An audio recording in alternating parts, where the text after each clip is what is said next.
Driver থাকে তারা একটা দেখা যাচ্ছে মিউচুয়ালে আসে। আমরা আজকে আমাদের সম্পদ ভাই, আমার কলেজের ভাই, আমার এলাকার ভাই, আমি গত ঈদে তার সঙ্গে দেখা করে এসেছি। আমি 25 তারিখে যখন শুনতে পেলাম সম্পদ ভাই আর নেই, আমার পরীক্ষা ছিল 2টার সময়, আমি অত্যন্ত ভেঙে পড়ি। আমি পরীক্ষা কিভাবে দিব আমি ভাবছিলাম যে আমি হয়তো পরীক্ষা দিতে পারবো না।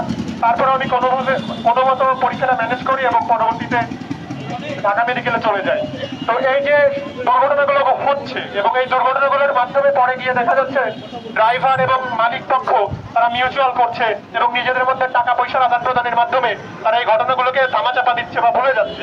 কিন্তু আমাদের সড়কের যে মৃত্যুর মিছিল সেটা কিন্তু আমরা থামতে দেখছি না। তো দিন শেষে আমাদের অন্যতম দাবি, অন্যতম প্রত্যাশা, বাংলাদেশের প্রত্যেকটা সড়কে শৃঙ্খলা ফেরাতে হবে।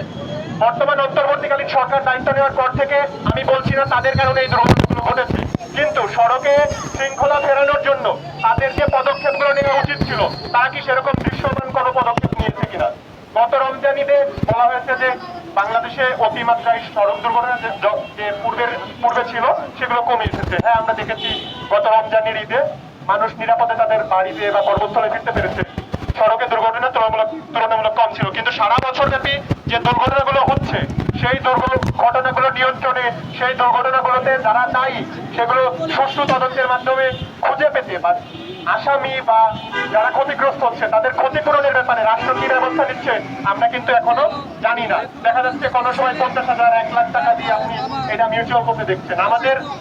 আমাদের আজকের উপস্থিত আমাদের এক ভাই জানালেন নাকি যে আসিফের মাকে নাকি বলা হয়েছে যে সড়কে নাকি আসিফদের যে বাইক সেই বাইকে নাকি দ্রুত বা তাড়াতাড়ি করে তাড়াহুড়ো করে তারা নাকি গন্তব্যে পৌঁছাইতে চেষ্টা করছিল এবং এর ফলে নাকি দুর্ঘটনা ঘটেছে। আমরা এই দাবিকে অত্যন্ত ঘৃণা ভরে প্রত্যাখ্যান করছি। সড়ক দুর্ঘটনাগুলো দেখলে এখানে বাইকারদের যতটা না দায়ী বা অন্যান্য যারা পথচারী তাদের যতটা না দায়ী, তার থেকে বেশি দায়ী এই ভারী যানবাহন গুলো চালায় যারা, তাদের দায় বেশি দেখা যায়। তারা কোথায় জেব্রা ক্রসিং গুলো তারা ফলো করে না, তারা অন্যান্য যে সড়ক বিধিগুলো রয়েছে তারা কিন্তু এই ব্যাপারগুলো জানে না। তো মালিক পক্ষ যারা রয়েছেন তারা এইগুলোকে অনেক সময় প্রায়োরিটি দেন না। তাদের প্রায়োরিটি লিস্টে তাদের ড্রাইভারদেরকে সচেতন করার, তাদের ওয়েল ট্রেইন করার যে দাবিগুলা এইগুলো কিন্তু স্থান পায় না। তারা ন্যূনতম অল্প খরচে দেখা যাচ্ছে যে আমাদের বলা হলো যে গাঁজা খায় বা বিভিন্নভাবে নেশাগ্রস্ত তাদেরকে দেখা যাচ্ছে তারা তাদের শ্রমিক হিসেবে রেখেছে বা তাদের ড্রাইভার হিসেবে রেখেছে। ফলে দেখা যাচ্ছে যে ঢাকার যে দুর্ঘটনাগুলো ঘটছে, ময়লার ট্রাক, ময়লার গাড়ি বা এই যে সিমেন্ট মিক্সার যে গাড়িগুলো রয়েছে এই ভারী যানবাহনগুলোর মাধ্যমেই কিন্তু দুর্ঘটনা অনেক বেশি হচ্ছে। তো আমরা চাই যে এইগুলোকে অত্যন্ত যৌক্তিক কিছু বিধিমালার মধ্যে আনতে হবে এবং সড়কে একটা নির্দিষ্ট সময়ে এরা চলাফেরার ব্যাপারে এদের শীতলতা আরোপ করতে হবে। অর্থাৎ অফিসার গুলো যখন থাকে এই অফিসার গুলোতে তাদের চলাফেরার ব্যাপারে রেস্ট্রিকশন দিতে হবে। আপনি এই ভারী যানবাহন গুলোকে রাত্রে চলাফেরার জন্য অনুমতি দিতে পারেন, কিন্তু আপনি দিনের বেলায় যখন অফিসার থাকে, যখন স্কুল গোয়িং যে বাচ্চারা যায় বা স্টুডেন্টরা যায়, তো আপনি এই সময়ে ভারী যানবাহন গুলো খুবই দিক বিদিক বা এলোমেলো চলাফেরা করতে দেখা যায়। তো এইগুলোকে একটু শৃঙ্খলার মধ্যে আনতে হবে এবং সার্বিকভাবে সড়কের যাবতীয় নিরাপত্তা সরকারকে নিশ্চিত করতে হবে।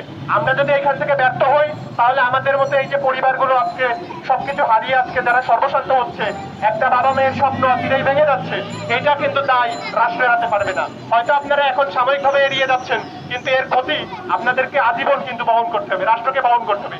এই যে মেধাবী একজন শিক্ষার্থী মারা গেল, এর দায় কি রাষ্ট্র নিবে না? এর ক্ষতি কি রাষ্ট্রকে বহন করতে হবে না?